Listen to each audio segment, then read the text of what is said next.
Puji Tuhan, Bapak Ibu, saudara-saudari yang saya kasihi di dalam Tuhan Yesus Kristus. Bersyukur bahwa hari ini kita boleh kembali dalam perenungan kita mengisi tengah minggu kita dalam program Sapaan Firman Gembala, yang dimana pada hari ini kita akan melanjutkan pembacaan kita di Amsal pasal yang ke-6. Amsal pasal yang ke-6 ayat 20 sampai 35. Mari kita berdoa. Bapa Surgawi, kami bersyukur kepadamu oleh karena kebaikan, kemurahan, bahkan pemeliharaan dan perlindungan dari Engkau, Allah yang kuasa, di dalam Tuhan Yesus Kristus, dan juga persekutuan yang manis di dalam Roh Kudus, memungkinkan pada malam ini kami boleh kembali ada bersama dalam perenungan program pelayanan gereja Tuhan, yaitu Sapaan Gembala. Tuhan, tolonglah kami, bukakan setiap hati kami, cerahkan setiap pikiran kami, sehingga seluruh perasaan dan kehendak kami sungguh boleh dikuasai oleh terang kebenaran firman-Mu.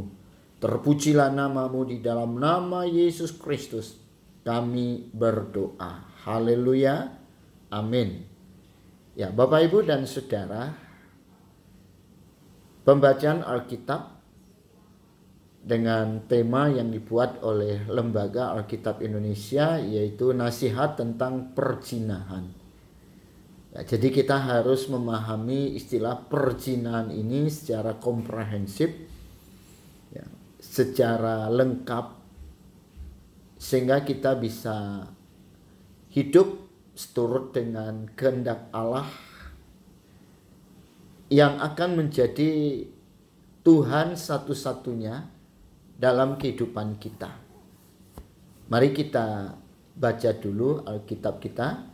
Demikian. Hai anakku, peliharalah perintah ayahmu, dan janganlah menyia-nyiakan ajaran ibumu. Tambahkanlah senantiasa semuanya itu pada hatimu. Kalungkanlah pada lehermu. Jikalau engkau berjalan, engkau akan dipimpinnya. Jikalau engkau berbaring, engkau akan dijaganya. Jika engkau bangun, engkau akan disapanya. Karena perintah itu pelita, dan ajaran itu cahaya, dan teguran yang mendidik itu jalan kehidupan, yang melindungi engkau terhadap perempuan jahat, terhadap kelicikan lidah perempuan asing. Janganlah menginginkan kecantikannya dalam hatimu, janganlah terpikat oleh bulu matanya, karena bagi seorang sundal sepotong rotilah yang penting, tetapi istri orang lain memburu nyawa yang berharga. Dapatkah orang membawa api dalam gelembung baju dengan tidak terbakar pakaiannya? Atau dapatkah orang berjalan di atas bara dengan tidak hangus kakinya? Demikian juga orang yang menghampiri istri sesamanya, tiada seorang pun yang menjamahnya luput dari hukuman. Apakah seorang pencuri tidak akan dihina apabila ia mencuri untuk memuaskan nafsunya karena lapar? Dan kalau ia tertangkap, haruslah ia membayar kembali 7 kali lipat. Segenap harta isi rumahnya harus diserahkan. Siapa melakukan zina tidak berakal budi. Orang yang berbuat demikian merusak diri. Siksa dan cemooh diperolehnya, malunya tidak terhapuskan. Karena cemburu adalah geram seorang laki-laki, ia tidak kenal belas kasihan pada hari pembalasan dendam. Ia tidak akan mau menerima tebusan suatu pun, dan ia akan tetap bersikeras betapapun banyak pemberianmu. Ya, jadi Bapak Ibu, memang kita sedang hidup dalam sebuah dunia yang gemerlap. Ya, ada banyak daya tarik dalam kehidupan di dunia ini. Nah, sehingga kita harus terus memberi hidup kita ya, untuk mendengarkan ya, apa yang diajarkan ya, oleh orang tua, yang tentunya juga ibu, bapak, ya, guru, ya, pendeta, gembala. Ya, jadi istilahnya begini, ada banyak sekali ya tempat di mana kita bisa belajar. Tapi juga ada banyak sekali jebakan dalam kehidupan di mana kita bisa terperosok. Nah, sehingga lebih jauh ya dikatakan semua ya nasihat ya, orang tua ya, terutama firman Tuhan itu harus ya ditambatkan ya, maksudnya dilekatkan ya, atau mungkin dengan istilah yang lebih bisa dipahami ya, diikatkan ya. Maka dikatakan kalungkanlah pada lehermu ya, jadi tambatkanlah senantiasa semuanya itu pada hatimu ya. Jadi di dalam bagian yang lain dari kitab Mazmur juga ya, ada mengatakan dengan apakah seorang bisa menjaga hidupnya bersih ya.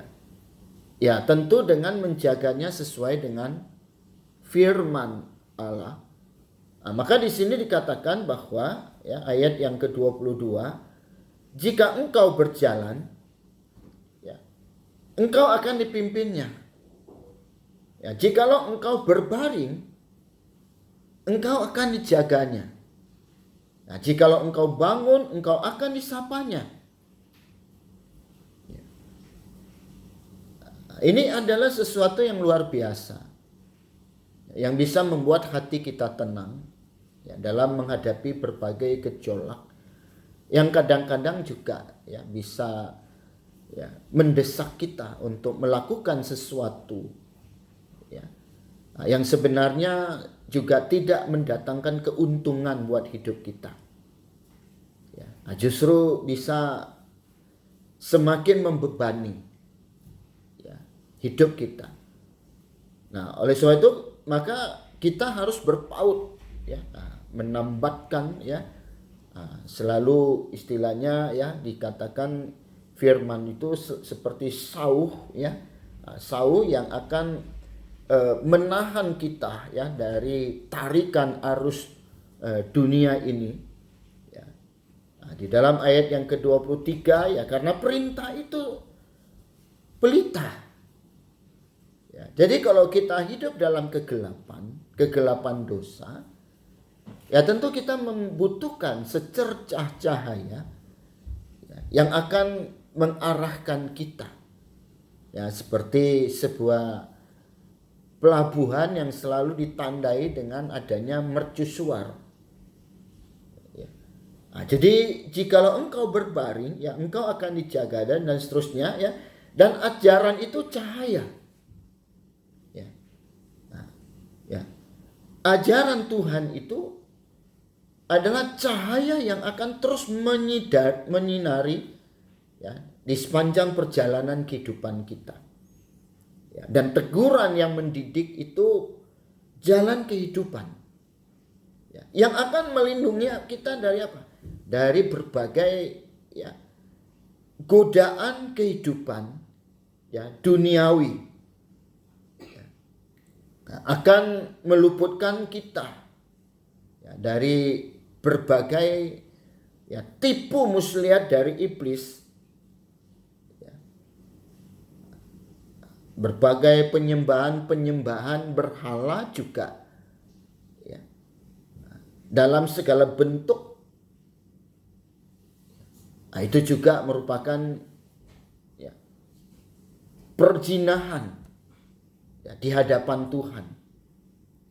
Ya. Nah, jadi kita tidak bisa tertarik ya, hanya kepada sesuatu yang lahiriah saja. Ya. Tapi kita harus lebih fokus ya, untuk melihat segala sesuatu ya, dengan sebuah sikap iman ya, yang akan memberikan kita pikiran yang jernih ya, untuk mengambil setiap keputusan ya, dan juga melakukan setiap tindakan. Nah, jadi di dunia ini memang ya dikatakan ya di ayat yang ke-26 ya, karena bagi seorang sundal ya sepotong rotilah yang penting. Ya, sepotong roti. Nah, jadi artinya apa? Ya, segala sesuatu dalam kehidupan di dunia ini ya selalu akan fokus untuk mencari materi. Ya. Nah, jadi di sini dikatakan ya sepotong roti. Ya.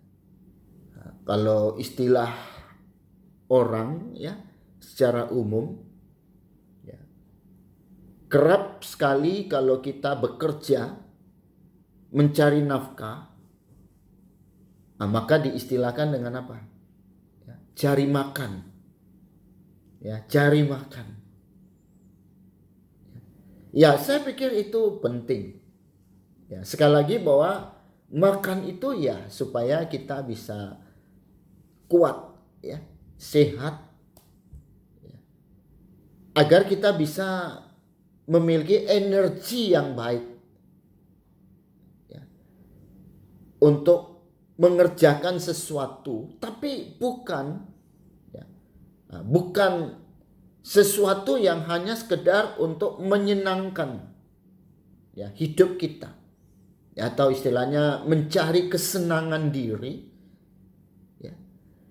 Tapi baiklah, segala sesuatu yang kita kerjakan itu adalah dengan satu tujuan yang jelas. Ya, bagaimana kita menyenangkan hati Tuhan dan juga menjadi berkat untuk semua orang. Ya, jadi kita bekerja ya, bukan semata-mata karena untuk makan. Ya, tapi kita bekerja juga adalah bagian dari memuliakan Tuhan. Nah, jadi kita tidak hanya sekedar cari makan, cari senang, ya, tapi istilahnya yang lebih konkretnya adalah bahwa kita harus mencari perkenan Allah. Ya, kita harus mencari perkenan Allah.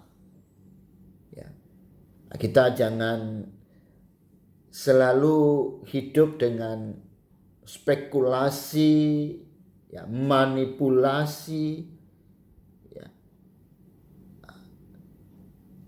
tidak rela untuk mengikuti proses semua mau instan ya.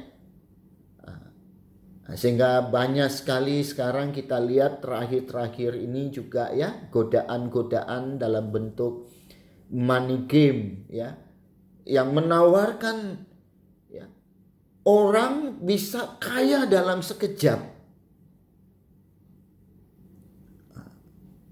Ya. Tapi ya boro-boro menjadi kaya. Ya. Tapi malah ya tertipu. Ya. Boro-boro untung. Ya. Malah justru ya buntung ya. Nah, ini ya, jadi istilah godaan, cobaan ya itu bukan semata-mata karena ya perjinan lahiriah. Nah, tapi ketika kita menduakan Tuhan ya, dengan istilahnya ya Alkitab berkata ya, cinta uang. Ya. Jadi maaf. Semua sekali lagi ya ini saya sudah singgung di minggu yang lalu ya, penting bagi kita untuk mencari uang, tapi itu bukan tujuan ya. Nah, uang itu adalah alat sarana kita untuk mencari Tuhan. Nah, maka jelas Ya, kita bisa hafal kali ya. Matius 6 ayat 33 ya. Carilah dahulu kerajaan Allah dan kebenarannya. Maka semuanya akan ditambahkan kepadamu. Jadi kalau orang itu ya pakai tenaga ya, untuk cari uang, rasanya ya berapa ya besar tenaga kita untuk menghasilkan sesuatu yang bisa memuaskan hidup kita. Tapi kalau kita coba berani ya mengambil suatu sikap ya berbalik ya, untuk terlebih dahulu mencari Tuhan, maka apa yang kita cari, bahkan yang tidak kita cari sekalipun, Allah akan tambahkan dalam hidup kita. Tapi kan kenyataannya ya, apalagi situasi ya sekarang ini ya, pandemi datang melanda ya, terjadi banyak krisis ya. Nah, orang jadi nggak fokus lagi cari kerajaan Allah dan kebenarannya. Nah, orang malah sekarang kan lebih fokus ya, untuk mengejar ya, apa yang mungkin selama ini terhenti ya. Nah, sehingga begitu ada peluang, begitu ada kesempatan terbuka ya, nah, semua ya berlomba-lomba untuk bagaimana bangun dari berbagai keterpurukan, tapi lupa untuk bangkit ya dari kehidupan kerohanian kita yang sebenarnya itulah yang menjadi sumber bahkan pusat dari kekuatan kita. Ya, jadi sekali lagi ya, kita harus ya, lebih siuman ya. Mari kita bangun ya, dari mimpi-mimpi kita untuk meraih sesuatu secara instan ya, dengan berani menghadapi realita, untuk menghadapi proses yang mungkin ya Alkitab berkata ya pohon yang mau berbuah itu mesti dibersihkan, dikerat ya, sehingga dia akan semakin ya berbuah. Dan juga bagian yang lain dalam Alkitab, bahwa orang yang kesukaannya adalah Taurat Tuhan, orang yang kesukaannya adalah firman Allah, orang yang selalu mendahulukan untuk mencari kerajaan dan kebenarannya, maka mereka akan seperti pohon yang ditanam di tepian aliran sungai, yang tidak pernah akan mengenal yang namanya musim kering, musim paceklik, enggak. Ya, tapi Alkitab menjanjikan mereka akan bagaikan pohon yang ditanam di tepian aliran sungai yang selalu mendapatkan sumber air ya, yang menumbuh suburkan pohon tersebut untuk terus berbuah, dan bukan sekedar berbuah, tapi berbuah lebat dan tetap. Kiranya Tuhan akan terus tolong kita semua di dalam memasuki era baru ya pasca pandemi. Tetaplah cari dahulu kerajaan Allah dan kebenarannya. Tuhan Yesus memberkati kita. Terima kasih Bapa yang baik untuk sapaan firman-Mu yang akan terus mengingatkan kami, sehingga kami diliputkan dari berbagai cobaan dan godaan dunia ini, dan kami boleh terus ada di dalam Tuhan dan mengerjakan segala hal yang berkenan kepadamu, sehingga olehnya hidup kami akan berbahagia, diberkati berlimpah lahir batin, keluarga dipelihara, usaha pun terus berkembang karena berkat Tuhan. Terima kasih Bapa. terpuji namamu, kekal sampai selama-lamanya, dalam nama Tuhan Yesus Kristus. Haleluya. Amin. Puji Tuhan, sampai jumpa kembali. Salam sehat dan tetap melaksanakan protokol kesehatan. Tuhan Yesus memberkati kita semua. Amin. Amin.